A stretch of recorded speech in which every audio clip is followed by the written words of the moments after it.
Right, so in this video, it's not just a raindrop effect video. I'm going to show you how to get holographic details into pretty much any non-holographic mold. Let's go. Okay, we're back off the back of my last video where we created the holographic raindrops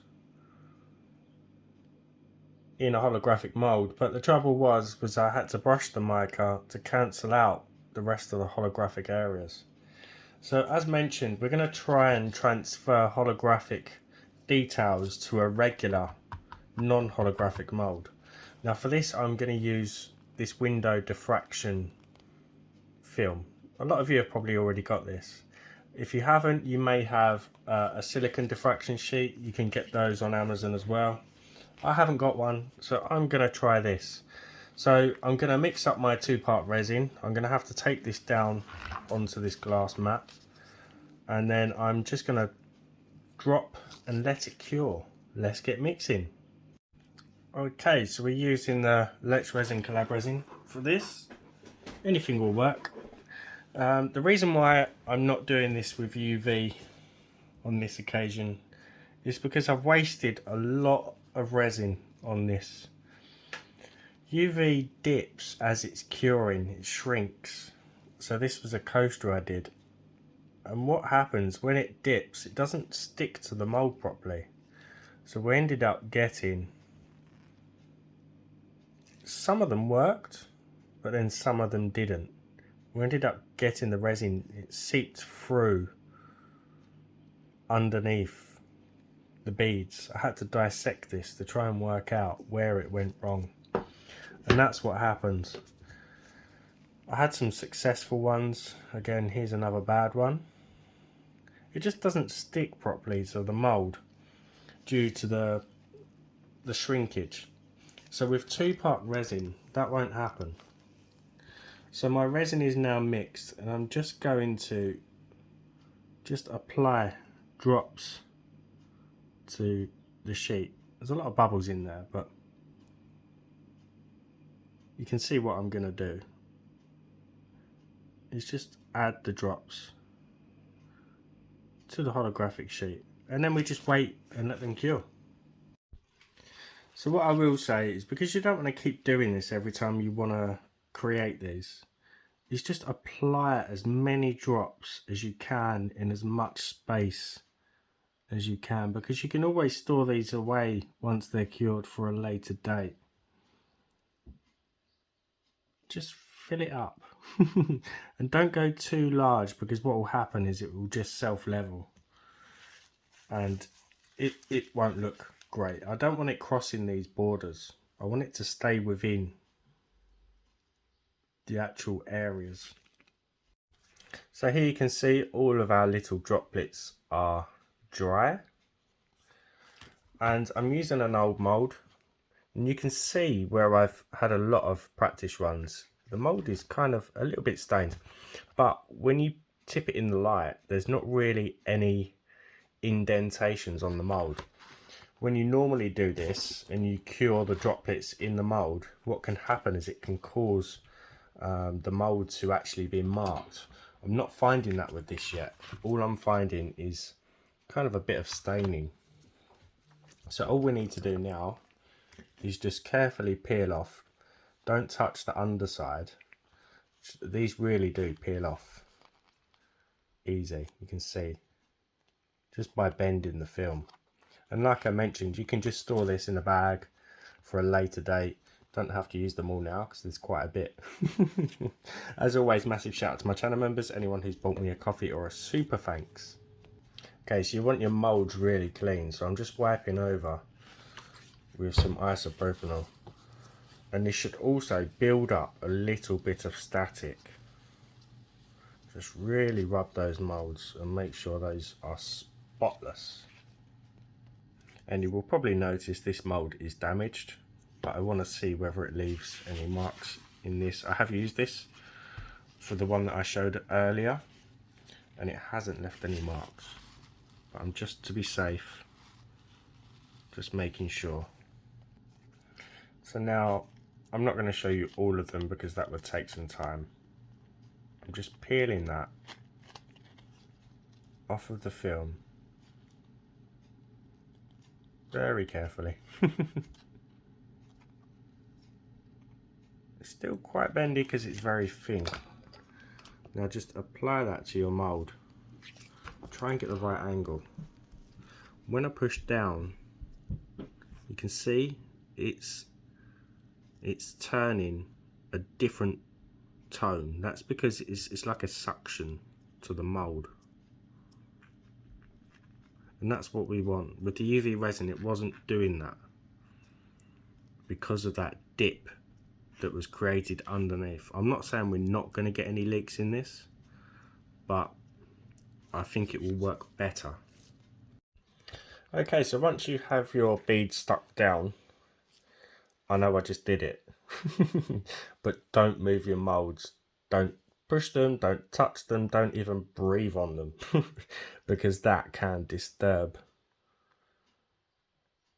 the kind of suction that we've caused on the beads. So I really like the dark blue mica from Resin. It's not a colour shift. So I think now we're just going to very, very carefully dust down molds. Now one of the pendants I want to keep completely clear, which isn't going to give us that raindrop effect. I just want to see what it comes out like, really just crystal clear. So I think this could change a lot of things really. I've got a tester on the side on a different shape mold, one that's not flat, because this could open a lot of opportunities. Again, I don't know if this has been done or not. I do apologise if it has. But I think this could open a lot of opportunities with kind of transferring different designs. It doesn't have to be drops. It could be anything really. You could even flip a mould, somehow glue it in place over the film, and then, I don't know, you could do different shapes. That's what I'm trying to say. Now for this one here, I'm going to try something that both TNR and Tracy over at Mini Scenes have done recently, and that is with chameleon flakes. Now I've covered this one down here because I want to keep this clear, and if this goes in any other part of the mould, it's just going to stick. So also Tracy over at Mini Scenes did an amazing twist on this yesterday. She actually put fish in the water droplets. So if you haven't checked that out, go and watch it. It's absolutely brilliant. I love the ideas that people are coming up with this effect. So I'm just going to dust some of that flake. I'm not going to do the whole thing. I just want to see what I can do with it. I've never really played around with the flakes before. It may turn out horrible.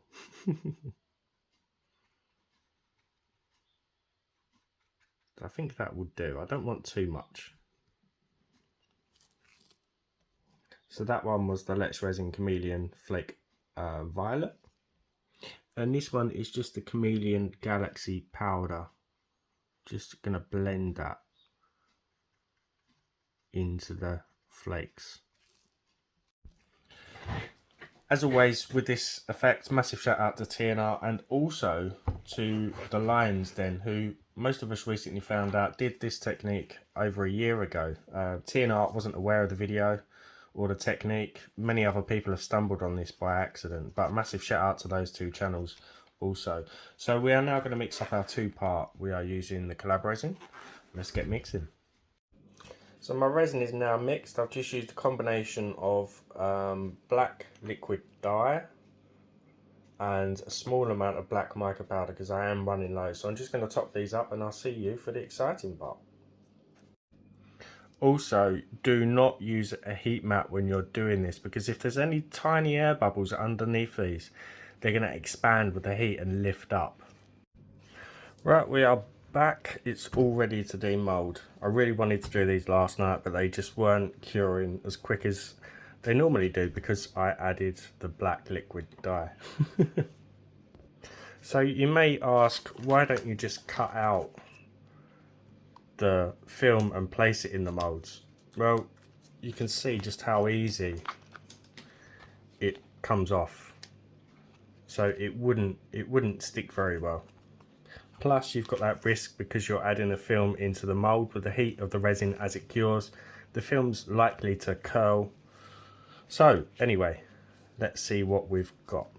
Let's start with the big round one.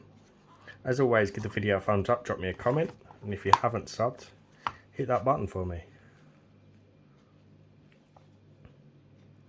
I wanted to do this in natural light, but it's just pouring it down with rain and it's very dull, but you can see just how cool that is. Really nice. And as mentioned, you can do this in lots of different molds. Obviously they will need to be quite shiny, but imagine the details around the edge of a coaster, for instance. If you got the droplets the right size, see a tiny amount has kind of gone underneath, just those tiny edges there, but you can't really notice that, and just down there. But that is really cool.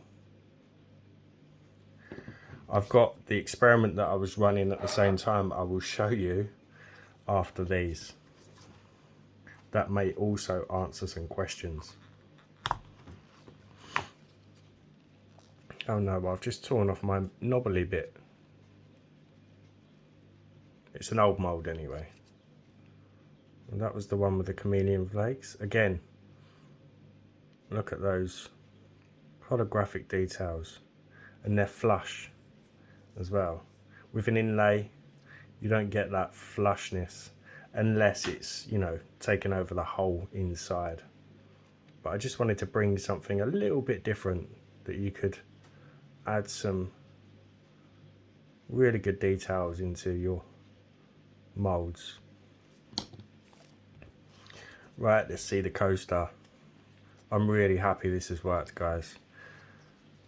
I think I will try and master the UV side of things, because I did get some really cool hearts in some of them. Ignore the tattiness, this was just an experiment. You have to try these things unless, well, if you want to know how, if they work, if that makes sense.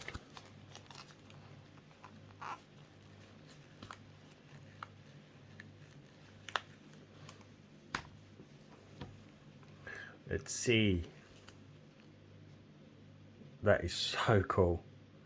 And we're taking away that risk of brushing our micas into a holographic mold. Just look how flush those details are. Absolutely incredible. 4 days it's taken of experimenting to bring you this. So please, please, please give the video that thumbs up. Look at that. Got some natural light coming in. Super cool. Right, so the experiment I was running on the side, this. So not only have I done it in flat molds, I've attempted it in these rounded cavities just to see how it would work. Now, my raindrops, if you remember when I took them off the film, were quite flexible still. Let's see what they're like at the moment. They're still, because they're thin, they're still quite bendy. But what you could do is, if they're not bendy enough, very carefully just take them off, pop them onto an old silicone mold, and just apply a small amount of heat, not much, and that will then make that resin piece more flexible to be able to put into like a domed mold. So let's see if these have worked. It has. It almost looks like a moon. Look at those holographic details. Again, very flush. That is super, super cool. And with a heart. Again, I did it with the raindrop effect just to show you as an example. I know there's lots of these videos going around, which isn't a bad thing. Again, it's got an almost moon kind of vibe going on there. Those holographic details. I'm so glad this has worked. Right guys, I hope you liked it. I will see you for the next one. Bye for now.